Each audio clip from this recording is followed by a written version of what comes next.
11:53 p.m. Coryell County, Texas. Highway 183, 2 miles south of Gatesville. Deputy Marshal Caleb Rourke had worked this stretch of road for 9 years. He knew every pothole, every deer crossing, every farmhouse light that burned past midnight. He knew the rhythm of this county the way a man knows the inside of his own house in the dark, not by sight, but by memory, by repetition, by the accumulated weight of 9 years of the same roads at the same hours. He knew which pastures flooded in March, which intersections collected deer in the pre-dawn hours, which stretches of highway went genuinely quiet after 10 p.m., and which only looked quiet. He knew what belonged here and what didn't. And the battered Silverado running a dead taillight on a Tuesday night in November didn't quite belong.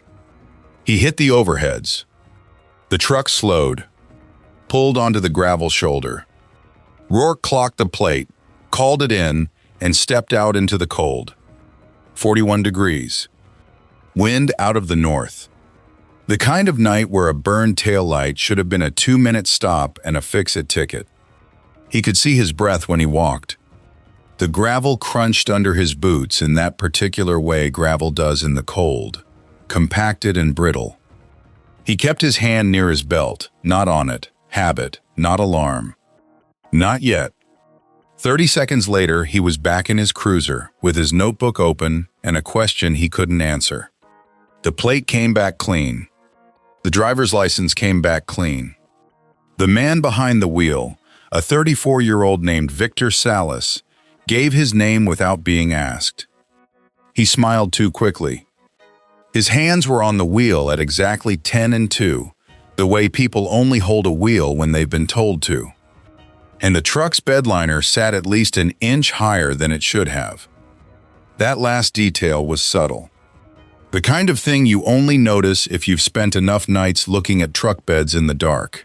If you've developed the particular calibration that comes from years of working agricultural corridors where modified vehicles are the tool, not the exception. The liner was sitting on something. It had to be. Rourke called for the K9 unit. 14 minutes later, Deputy Sandra Varga arrived with a Belgian Malinois named Quill. Quill was 4 years old, certified in narcotics detection and tracking, and had been with Varga since he was 18 months. He worked fast and worked quiet, no theater in him. Varga walked him along the driver's side of the Silverado on a loose lead. Quill alerted on the driver's side wheel well. Then the tailgate. What started as a burned-out taillight was now a narcotics interdiction. What it would become, no one on that shoulder yet understood.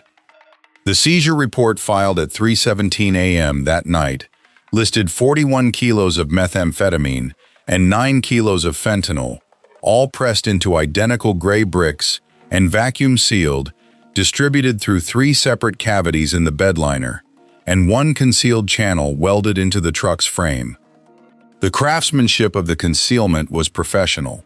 The welded channel in the frame had been finished and painted to match the factory metal, the kind of work that required a proper shop and someone who understood vehicle tolerances. The bedliner cavities were accessed through false seams that ran flush with the original manufacturer's grooves. You would not find them on a visual inspection. You would not find them with a standard probe. You needed the dog. The street value logged by the DEA's Southwest Field Division, approximately $4.2 million. That number would have ended most rural traffic stops. Arrest the driver. Seize the vehicle. Notify the task force. Let the case build. But Rourke had noticed something else before Varga's unit arrived. Something that had nothing to do with drugs. Caught in the tailgate hinge, pinched against a rusted bolt, still attached to a few strands of dark hair, was a small elastic hair tie. Purple. The kind sold in bags of 50 at any pharmacy. Unremarkable on its own. Except that Victor Salas had a shaved head, and the truck's interior, from what Rourke could see through the driver's side glass, showed no indication that a woman had recently been a passenger. No hair in the cup holders. No jacket on the back seat. No fragrance. No lip balm on the dash. No receipt from a coffee drive-thru with 2 cups. None of the small incidental residue that accumulates when more than one person uses a vehicle regularly. The hair tie was in the hinge, not the cab, not the floor. It had been trapped in the bed.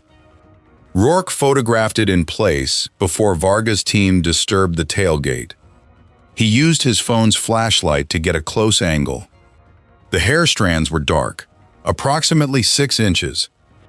The elastic showed no visible weathering. It had not been outside long. He logged it as evidence item 3 in his handwritten field notes, described it in 2 sentences, and said nothing to Sal's. At booking, a warrant was pulled for Salaz's phone. The night tech at the Coryell County Sheriff's Office, a civilian forensics examiner named Dana Okafor, began the extraction at 1:44 a.m. She worked methodically, the way she'd been trained, document the device state, photograph the screen before first touch, log the serial and IMEI, apply the extraction hardware in sequence. Standard protocol. By 3:09 a.m., she had accessed the home screen. The standard unlocks, the standard apps. Then a folder, no icon label, nested 3 taps deep, open to a live camera feed. A locked room. Concrete walls. A single overhead fluorescent bulb casting flat, even light with no shadows. Visible in the frame, multiple figures. Seated on the floor, against the walls. The image was low resolution but stable. The figures were not moving. The timestamp in the corner of the feed was live. Okafor stared at the screen for 4 seconds. She later described those 4 seconds in her statement to investigators, the specific moment when her brain processed what she was looking at and shifted from routine extraction to something else entirely. Then she picked up her phone and called the DEA tip line. 1 thread. Already unraveling. The DEA's Waco resident office received Okafor's call at 3:21 a.m. The agent on duty that night was Supervisory Special Agent Thomas Hargrove. He listened to her describe the feed for 40 seconds, then told her to lock the phone in a secure evidence bag and touch nothing else. He called his counterpart at the FBI's Killeen Resident Agency, Special Agent Dana Ewan, at 3:23 a.m. By 3:50 a.m., a joint preliminary response team, DEA, FBI, and Coryell County, was assembled at the sheriff's substation on Farm to Market Road 107. The phone feed was being streamed to a laptop. The camera appeared to be mounted high on a wall inside the room, in a corner, angled down and across, a standard position for a monitoring camera in a confined space, maximizing visible area. The figures visible on screen were motionless but present. Investigators could count at least 6 distinct individuals. The image resolution made detail difficult, but the body postures were those of people who had been sitting for a long time. Not the posture of rest, the posture of waiting. The first obstacle hit within 20 minutes. The phone's live feed was routed through a private server relay. The IP address resolved to a data center in Guadalajara. Standard cell triangulation gave them a radius of approximately 11 miles, useless in a county covered by ranch land and unincorporated tracts. They had a live camera feed of a locked room and no address. Hargrove pulled in a digital forensics specialist from the FBI's San Antonio field office, Agent Mark Trevino, via secure video at 4:03 a.m. Trevino had spent 11 years doing exactly this kind of work. Not field work, not arrests, but the deep technical excavation of digital infrastructure. He told them he needed 90 minutes. They gave him 70. At 5:19 a.m., Trevino isolated a metadata signature embedded in the video stream, a timestamp code unique to a brand of consumer-grade surveillance camera sold under 3 different retail labels, all of which defaulted to a local network ping every 90 seconds. The ping included a partial MAC address, cross-referenced against Salaz's phone data, specifically a Wi-Fi network his device had authenticated to 47 times in the past 2 months. The address resolved to a property registered to a Shell LLC called Cuesta Blanca Livestock LLC. The physical address: a cattle operation on County Road 414, approximately 41 miles north-northeast of Gatesville. Hargrove had the address on his screen at 5:26 a.m. Dawn was 47 minutes away. He made the call. They were going in at first light. What they did not yet know, what would only become clear in the hours that followed, was how long those women had been in that room. The DEA's Southwest Division had been tracking cartel logistics operations in the Central Texas corridor since October of 2025. The investigation, designated internally as Operation Blackline, had begun with a pattern anomaly flagged by a freight data analyst in the Dallas field office: a spike in registered livestock transport permits for a cluster of LLC-owned properties in Bell, Coryell, and Hamilton counties, none of which showed up in any agricultural census database as active operations. The permits were real. The livestock, in several cases, was not. Investigators had tied the permits to a distribution network operating out of Monterey, a mid-tier cartel logistics cell that had shifted its primary smuggling corridor west from the Gulf approaches after a series of seizures in 2024. The cell's specialty was not manufacturing but transportation, moving product north and moving other cargo, the nature of which was not yet fully understood, within Texas's interior. 3 properties had been under intermittent surveillance since December of 2025. The County Road 414 property, operated under the Cuesta Blanca LLC, was one of them. But surveillance had produced nothing actionable. The property looked, from the road, like a functioning cattle operation. Cattle in the pastures, a working windmill, a main house with a light on at normal hours. A second structure, described in the property assessor's records as a feed and equipment shed, sat approximately 200 meters from the main house, behind a tree line, poured concrete construction, no windows on 3 visible sides. Hargrove had read the file. He knew the shed was there. What he hadn't known, what none of them had known until a burned-out taillight on Highway 183 triggered a K9 alert and a forensics examiner opened a nested phone folder at 3 a.m., was that the shed was occupied. Here's the part that doesn't make sense on the surface. Operation Blackline had been building toward this property for months. Analysts had flagged it. Surveillance teams had photographed it. And still, it required a rural deputy on a night shift, a dog, and a purple hair tie caught in a tailgate hinge to break the case open. The intelligence infrastructure identified the location. One man's instinct identified what was inside. The Coryell County Tactical Team, the DEA's Dallas Response Group, and an FBI HURT contingent from the San Antonio staging area began rolling toward County Road 414 at 6:04 a.m. Medical staging was established at a livestock auction yard 3 miles south of the target. 4 ambulances, 2 triage tents, a trauma nurse pulled from the Gatesville Hospital, and a victim services coordinator from the Texas Department of Public Safety. The coordinator's name was Elena Ruiz. She had done this before. She brought blankets. 8 of them. She didn't know the number yet. She'd brought 8 because that was how many fit in the tents. It turned out she'd counted correctly. Before the breach teams left the staging area at 6:04 a.m., there was a period of approximately 40 minutes, between 4:30 a.m. and the point when Trevino delivered the address, during which investigators had a live feed of the room but no way to act on it. Hargrove later described those 40 minutes as among the longest of his career. The feed showed the women in the room. The investigators could see them. They could not reach them. The operational constraint was exact and total. Move without an address. and you are moving nowhere.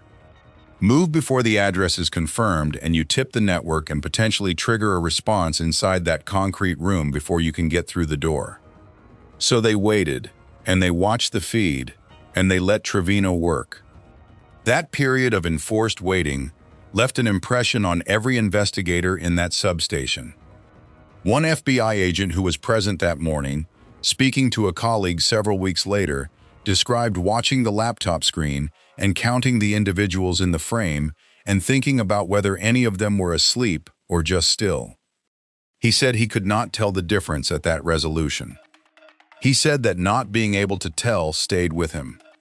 The evidence file later confirmed what investigators suspected from the moment Trevino isolated the IP. The women recovered from the concrete outbuilding on County Road 414 had been held for varying periods, the longest documented at 141 days. 8 women in total, ages 22 through 27, all United States citizens or lawful permanent residents, reported missing from 7 communities across Texas, Oklahoma, and Louisiana, starting in late October of 2025 and continuing through February of 2026. Their families had filed missing persons reports. 3 had been featured on local television. 1 had a Facebook page her mother was still updating, posting photos and asking anyone with information to call the Nacogdoches County Sheriff. None of those reports had connected. Not until 5:19 a.m. on the morning of March 4th, 2026. I spent time going through the missing persons filings. Each one, all 8. What stays with you isn't the length of the list. It's the detail in each entry. A woman who worked as a home health aide in Beaumont and had volunteered at her church for 6 years. A woman from Lawton, Oklahoma, who had been reported missing by her younger sister, who called the sheriff's office 3 times in 1 week. A woman from Nacogdoches, who'd been planning a wedding. A florist order, placed online in late October, that her fiancé had never canceled, still active in the vendor's system, because canceling it felt too final. Those are the files. That's what was in the room on County Road 414. What's most surprising about this case isn't how the network operated. It's how close it came to not being found at all. Between the point when Trevino delivered the address and the point when the tactical teams rolled, there was an intake process at the substation that has not received much attention in the public reporting. Investigators needed to document the live feed, log the metadata evidence Trevino had isolated, and generate a warrant application for the County Road 414 property. That warrant application, drafted under emergency provisions allowing a telephonic judicial authorization, was completed in 22 minutes by an assistant U.S. attorney who had been reached at home and was working from her kitchen table in Waco. Her name is not part of the public record. The authorization was granted at 5:51 a.m. by a federal magistrate who was also reached at home. The speed of that process mattered. A warrant that takes 2 hours instead of 22 minutes changes the calculus of whether you go in at first light or whether you wait until mid-morning, when activity on a working cattle property is at its peak and the risk of a complicated scene multiplies. The assistant U.S. attorney later said she had the warrant application drafted in her head before she opened her laptop, because the facts were that clear. A live feed of a locked room containing multiple individuals accessed from the phone of a man arrested for narcotics transport, traced to a specific property via metadata analysis. She said she wrote what was in front of her. The breach team staged in a shallow draw 400 meters south of the target structure at 6:48 a.m. First light had come in flat and gray, temperature 38 degrees, a thin ground fog sitting in the low pasture. The cattle in the east field moved normally.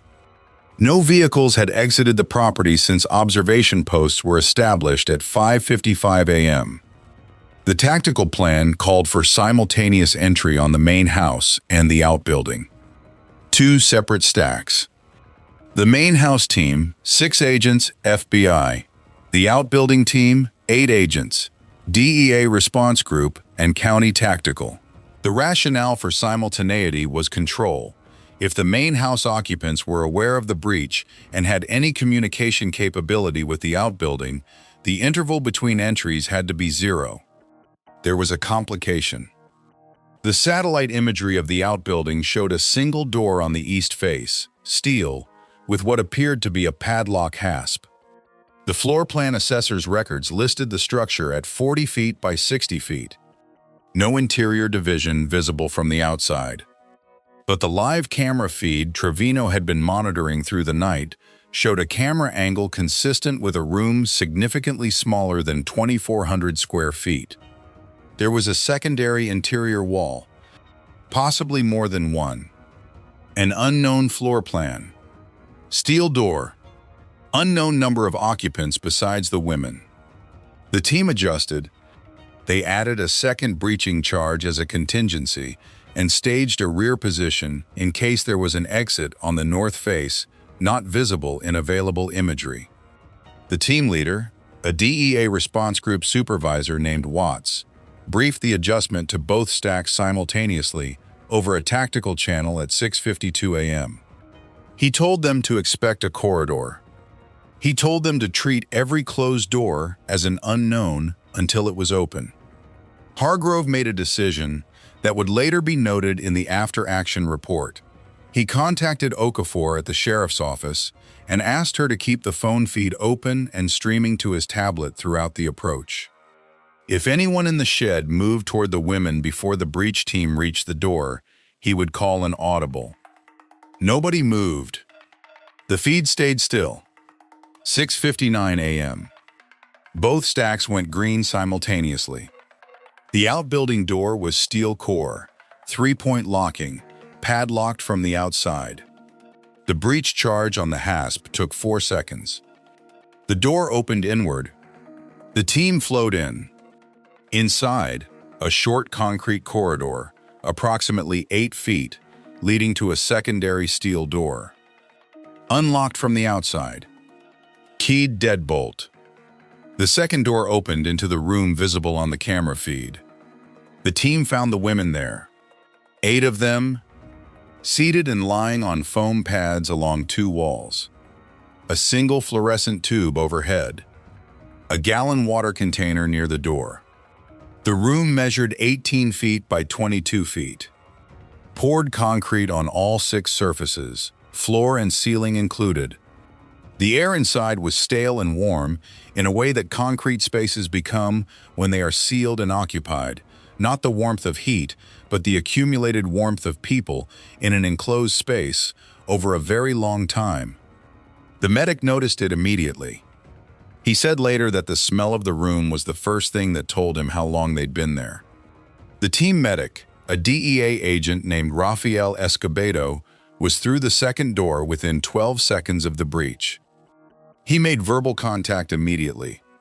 He later told investigators that all 8 women were conscious and responsive.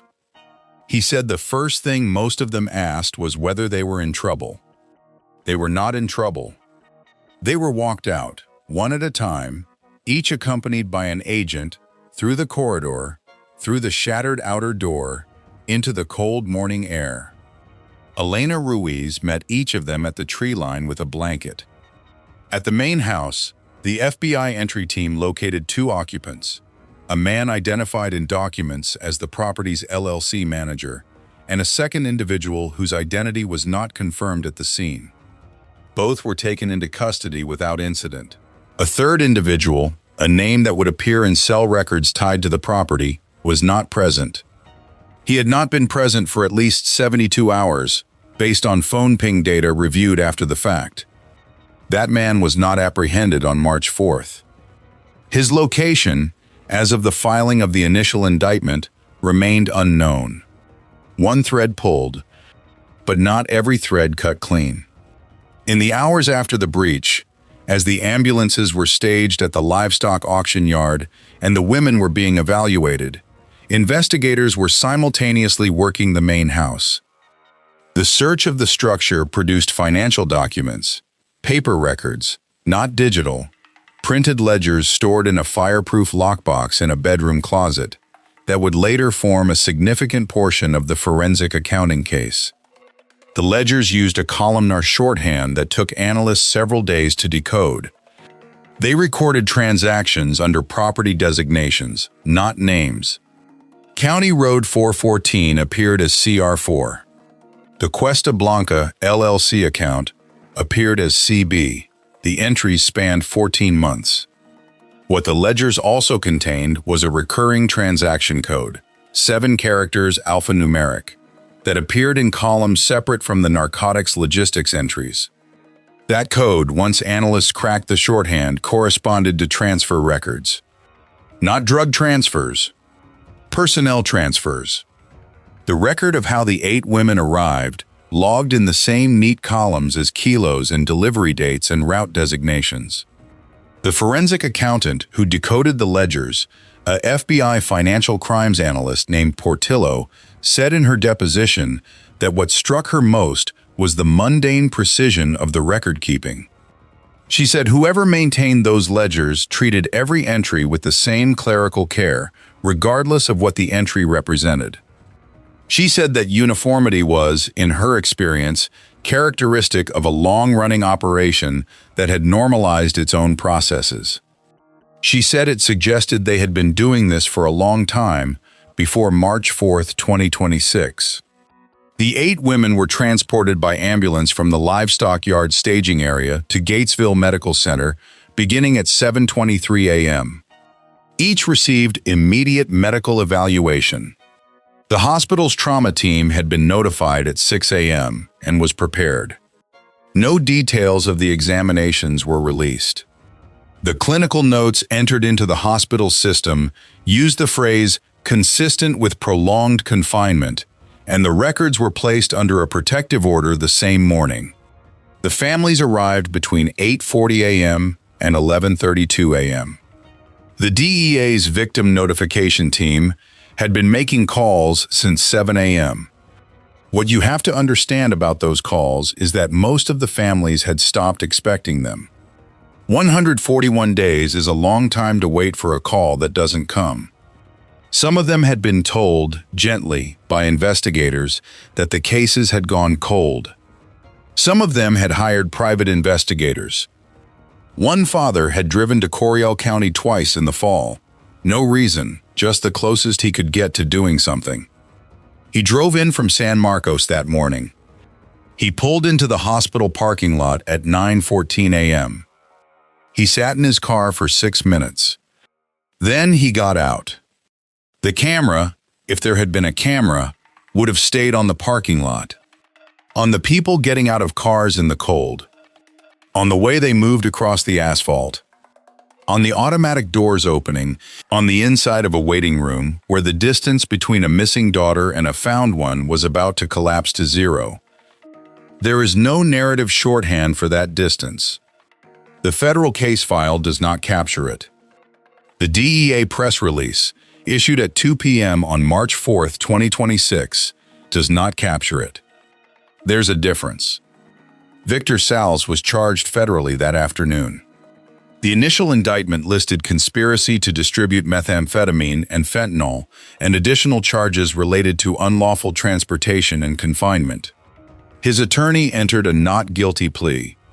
Salles said nothing at his arraignment beyond his name. In the weeks that followed, federal investigators working Operation Blackline executed 7 additional search warrants across 3 counties. The Cuesta Blanca LLC was one of 14 registered companies found tied to the same chain of registered agents and beneficial owners, all routed through a law office in Laredo. The LLC structure had been constructed between January and April of 2025, 8 months before the first missing persons report was filed. The network, as investigators mapped it, was not a single operation. It was layered. The drug distribution side, the meth and fentanyl pipeline out of Monterey, was one revenue stream. The County Road 414 property was another. They shared logistics infrastructure, but were managed separately, with different contacts and different payment channels. The cell had apparently learned from earlier interdictions that consolidating operations under one chain of command created a single point of failure. So they separated them. What this meant, practically, was that dismantling the drug network did not automatically expose the captivity operation, and vice versa. The two were connected only at the logistics level: shared vehicles, shared properties, shared LLC architecture. Sal's had been moving product that night. The truck had been used for both purposes. He was the intersection point. One burned-out taillight. One intersection point. 41 kilos of meth, 9 kilos of fentanyl, and a purple hair tie in a tailgate hinge.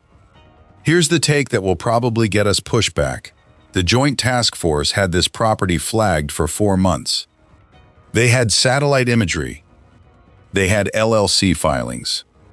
They had permit data, and they did not execute a search warrant on a concrete outbuilding with no windows during that time. That is not a criticism of the agents who worked Operation Blackline. The evidentiary bar for a federal search warrant is what it is, and working within it is not a failure. But the fact that the resolution here came from a traffic stop rather than from the intelligence operation that was specifically designed to find exactly this kind of network is worth sitting with. The system identified the location. It took one deputy's decision not to let the tail light slide to find what was inside it. Rourke himself gave one statement to the press 2 days after the arrest. He said he'd almost radioed in the stop as minor equipment violation and continued his patrol. He said the truck just didn't feel right. He did not elaborate on what that meant. He didn't need to. The forensic picture built by Trevino and the digital evidence team over the weeks following the arrest established the full timeline.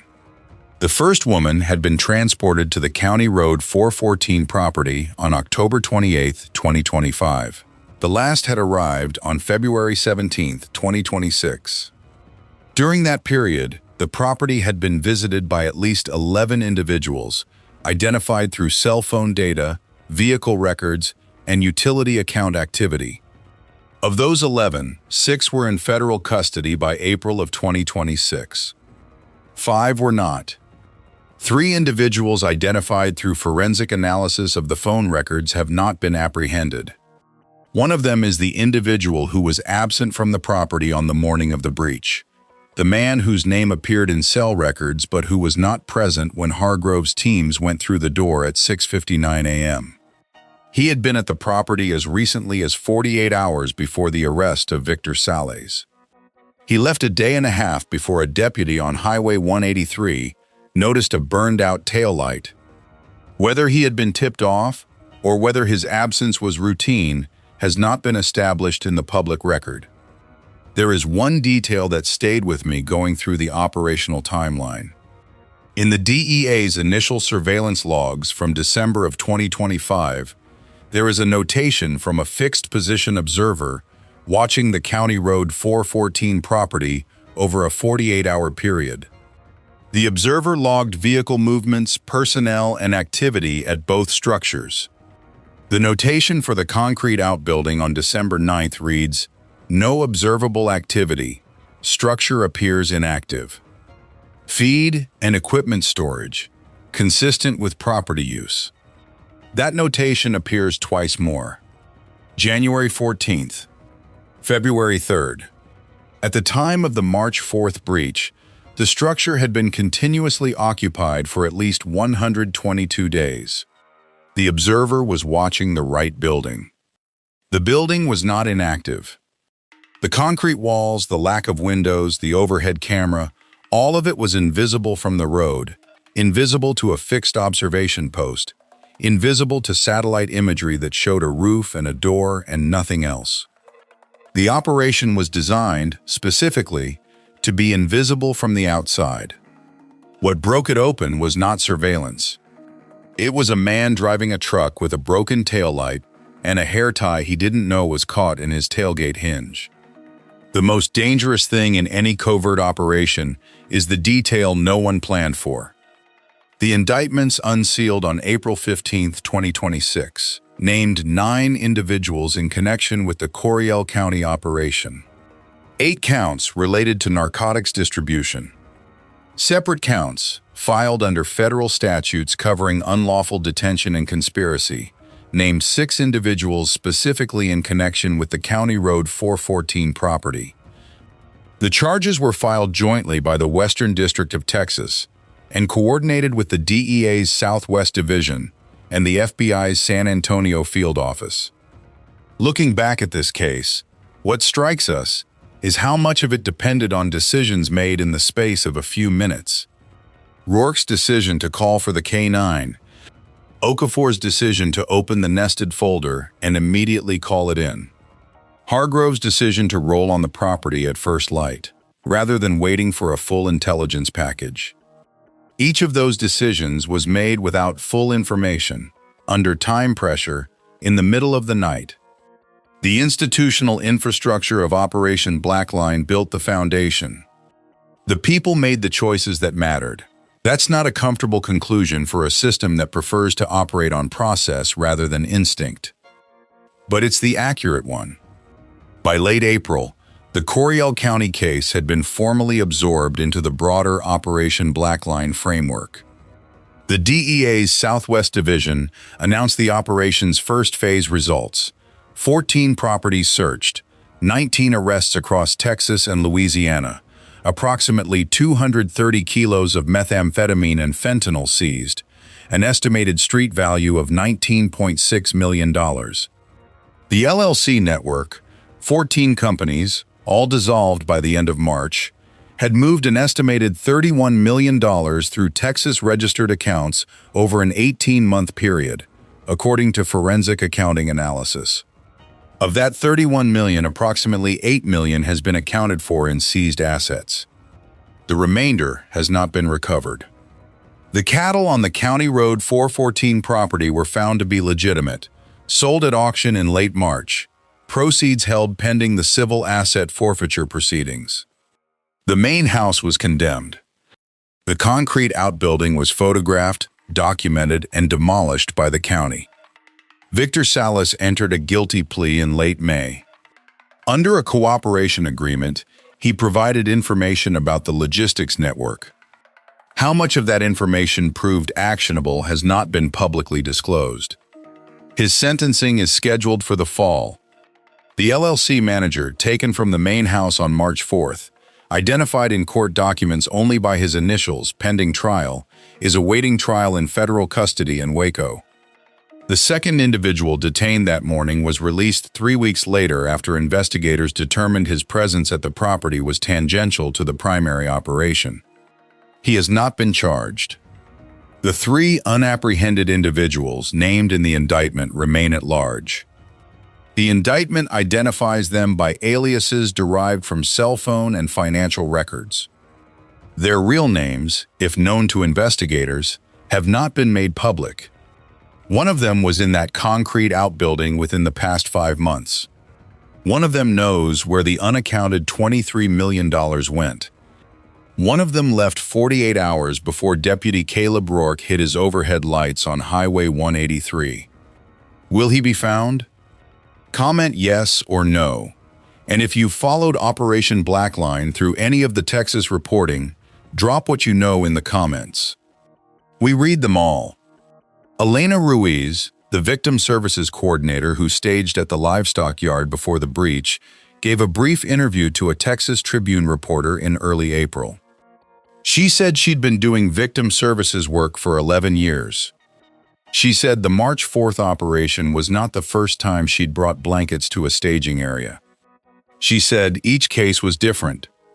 She was asked what she remembered about that morning. She said she remembered the fog in the low pasture. She remembered the ambulances lined up in the auction yard's gravel lot. And she said she remembered watching a woman walk out of a tree line with a blanket around her shoulders, stop for a moment, and look up at the sky. Just for a second. Then keep walking toward the ambulance. She said she didn't know the woman's name at that point. She would learn it later. She said the woman looked like she was trying to remember what morning felt like. That detail does not appear in any federal case file. It is not evidence of anything. It is just what happened on a piece of ranch land in central Texas at 7:23 a.m. on March 4, 2026, when a case that almost wasn't made came down to a deputy who made it. The 8 women were released from medical care over the following weeks. Their names have not been made public. The protective order on their records remains in effect. The wedding florist order out of Nacogdoches, as of the last public update, was still in the vendor's system. Whether it has since been resolved is not known. There is a version of this story where the taillight doesn't catch Rourke's eye, where he calls it in as a minor equipment citation and logs the plate and moves on. Where Souse makes his delivery and drives back south, and the phone in his pocket keeps streaming its feed to nobody. Where the concrete outbuilding on County Road 414 remains what it looked like from the outside, a feed shed. Inactive. Consistent with property use. That version of this story exists. It very nearly happened. It didn't, because one deputy on a cold night in November decided a truck he couldn't quite explain was worth stopping. He logged the stop at 11:53 p.m. He wrote the words "vehicle stopped for equipment violation" in a notebook he'd carried for 9 years. He did not know, at that moment, what the next 6 hours would produce. He did not know about the hair tie. He did not know about the phone. He did not know about the room. He knew the truck didn't feel right. The network behind the County Road 414 operation has been partially dismantled. The logistics infrastructure, the LLC shell structure, the permit fraud, the shared vehicles, has been disrupted in the Western District of Texas. Whether the cell reconstitutes under different registration, different counties, different transit routes, is not a question this investigation has answered. Operation Blackline's Phase 1 is concluded. Phase 2 has been announced but not described. 3 individuals named in the indictment are not in custody. $23 million in network proceeds remains unaccounted for. And somewhere between the Monterey corridor and Central Texas, the infrastructure that built one concrete outbuilding is looking for a place to